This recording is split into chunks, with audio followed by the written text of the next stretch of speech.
contact, rappelez-vous, tous les neurones, 1000 neurones vont se connecter sur un seul neurone au niveau de sa zone, donc son antenne, sa zone réceptrice, son dendrite, mais c'est sur ces petits points. Mais ces petits points peuvent bouger, ils ne sont pas fixés par contre. Là, c'est pas fixé.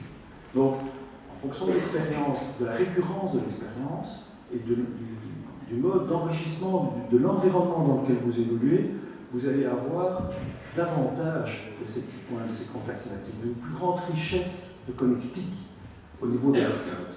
Et finalement, les revoici, ces petits points, vous voyez très bien. Donc, ils sont beaucoup plus denses si vous prenez par exemple un rat dans un lieu enrichi, expérimental, que si vous le laissez traîner dans une cage où il n'est pas stimulé. Donc, l'expérience transforme physiquement vos neurones, c'est ça qu'il faut penser.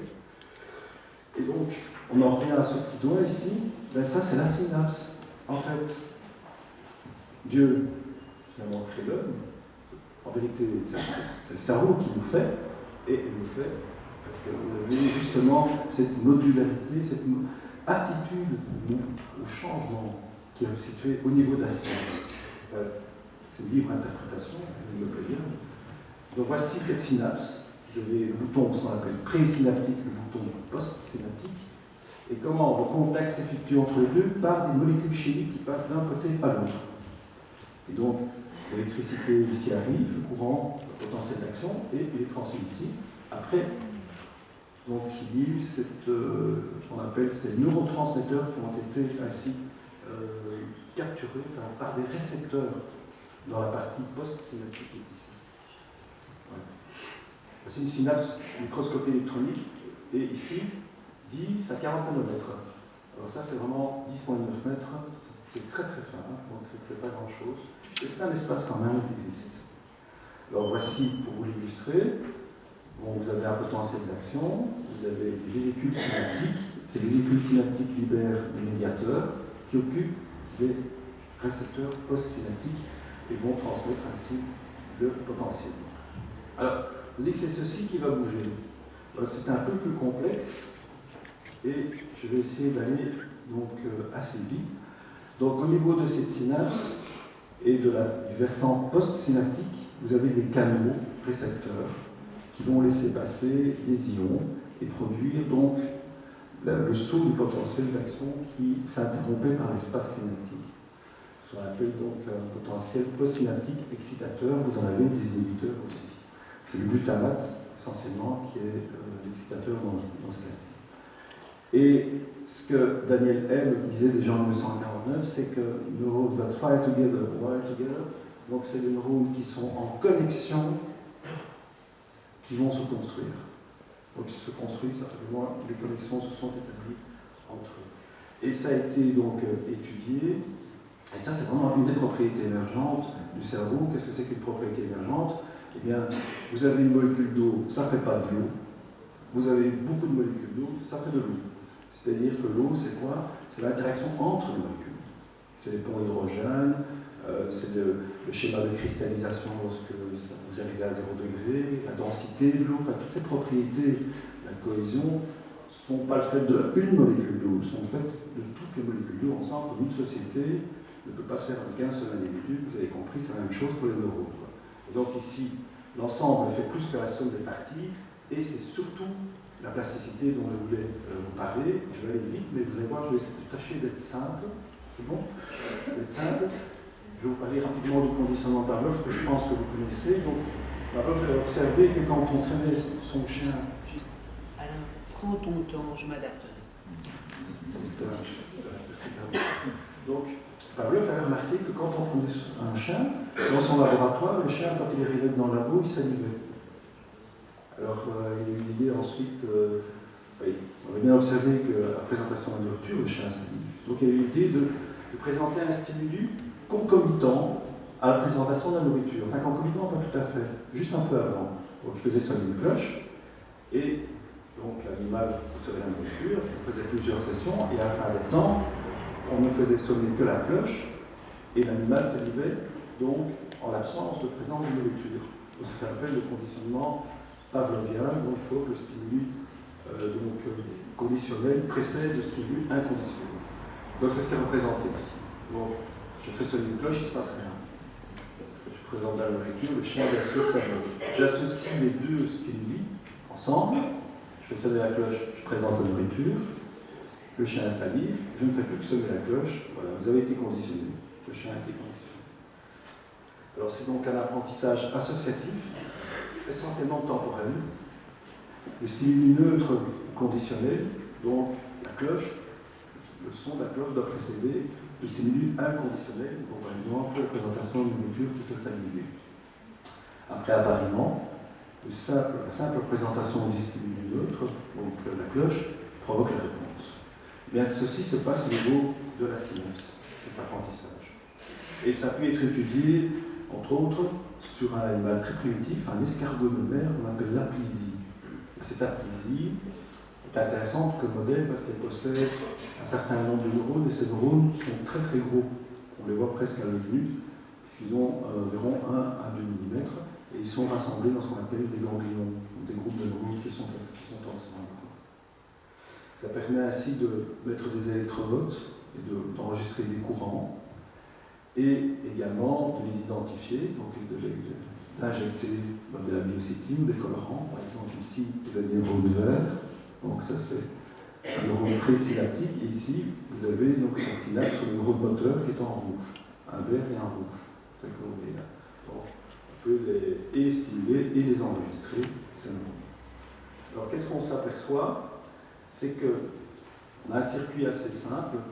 Dans cet animal, excusez-moi, il y a une région qu'on appelle le siphon, ici, sur le dos. Donc c'est une espèce d'ouverture, avec une branchie dans le fond, dans laquelle l'eau de mer peut passer, avec les nutriments, avec l'oxygénation, etc. Donc, présent ici. Alors il y a un muscle qui peut fermer cette branchie.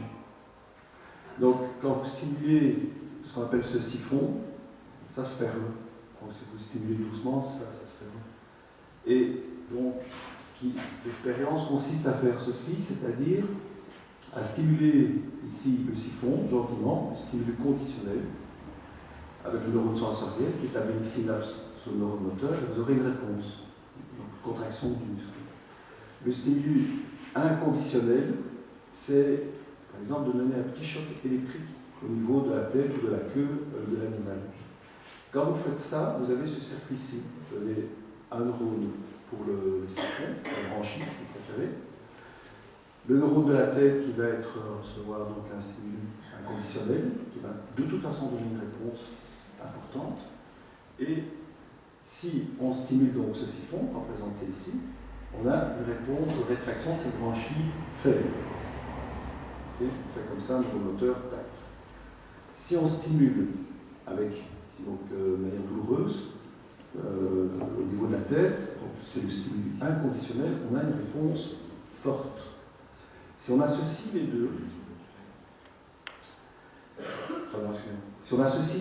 pendant une session, d'abord celui-ci et puis celui-là, mais dans un espace temporel très court, eh bien, on va avoir toujours une réaction forte. Cette réaction forte va s'enregistrer littéralement et vous aurez à la fin, par la simple stimulation du siphon, une réaction forte.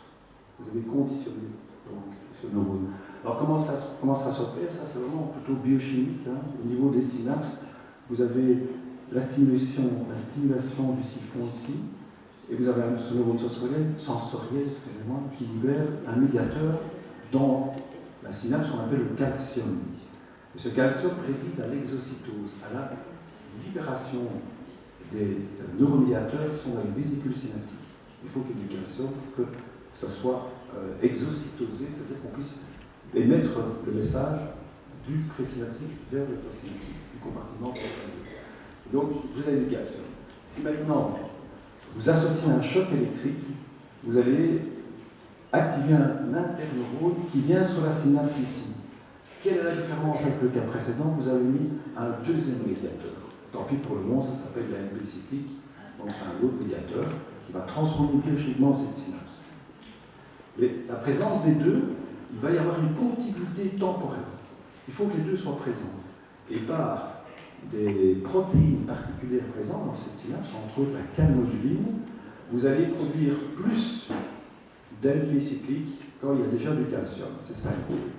vous produisez du gaz ici, vous produisez de l'ADP cyclique, une petite quantité d'ADP cyclique, mais le fait qu'il y ait du calcium va vous donner beaucoup plus d'ADP cyclique. Alors, qu'est-ce que ça veut dire? Vous avez en fait dans cette synapse deux médiateurs qui se sont rencontrés, se sont donné la main et se sont renforcés ensemble. Mais ça va avoir pour conséquence de modifier, mais à terme, le versant pré- et post-synaptique. Est-ce que vous avez ainsi, si ça l'idée, je vais vous passer là-dessus, c'est un peu technique, mais vous avez ainsi produit une quantité supplémentaire de second messager, mais qui sera définitivement le mode opérandi de cette synapse. Le fait d'avoir mis les deux ensemble, eh bien c'est fini, c'est pour toujours, quoi. Donc l'ADP cyclique et le calcium ensemble ont transformé, et ça se transforme comment? Parce que ça ne se transforme pas comme ça, ça arrive du temps. Cette protéine qu'on appelle l'adénylcyclase a des propriétés associatives avec le calcium. Ça va transformer en fait le nombre de canaux récepteurs postsynaptiques. Donc là où vous aviez un petit public, vous avez une énorme salle bondée. Donc vous touchez plus de personnes. Moi je suis le neurone présynaptique, vous êtes le neurone postsynaptique. Donc au départ, il y avait quelques malheureux intervenants. Tiens, ils racontent des trucs intéressants, il y a de plus en plus de monde.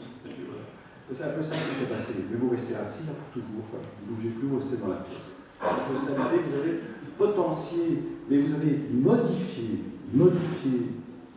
l'expression, le nombre de récepteurs, j'ai fini, et vous avez modifié aussi surtout ceci, c'est que ces médiateurs présents dans le versant postsynaptique vont recruter de nouveaux gènes et transformer le cytosquelette.